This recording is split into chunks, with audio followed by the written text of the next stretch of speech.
Welcome back! In the last few lessons, we've been concentrating on confidence intervals. We learned about two situations, when the population variance is known, which happens very rarely in practice, and when the variance is unknown and follows a student's t-distribution.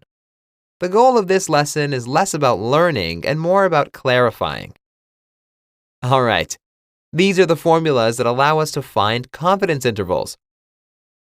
As we noted in our previous lecture, these parts are the ones that determine the span of the confidence interval. There is a special name for these expressions, margin of error. When the population variance is known, the margin of error is equal to this expression. And in the case of population variance unknown, the margin of error is equal to this expression instead.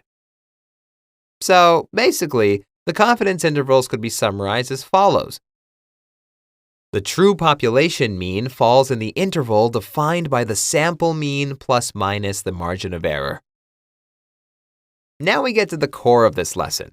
Getting a smaller margin of error means that the confidence interval would be narrower.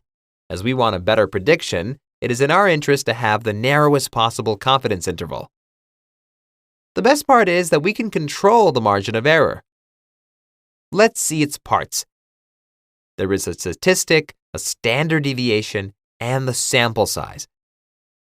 The statistic and the standard deviation are in the numerator, so smaller statistics and smaller standard deviations will reduce the margin of error.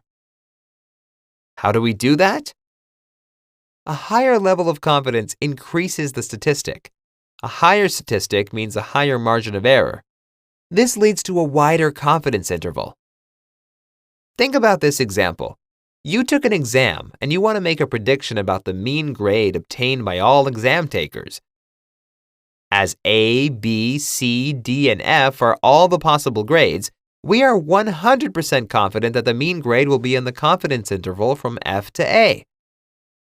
Now, if we lower the confidence level to 99%, we may end up with a confidence interval from F plus to A minus. Remember the interpretation? In 99% of the cases, the population mean falls in the interval. So, with a 50% confidence level, in 50% of the cases, the true mean will fall in the specified interval. The only scenario under which this is possible is if the interval is narrower. Therefore, if the standard deviation and the sample size are kept constant, a lower confidence level will result in a narrower interval. What about the standard deviation? That's easy. A lower standard deviation means that the data set is more concentrated around the mean, so we have a better chance to get it right.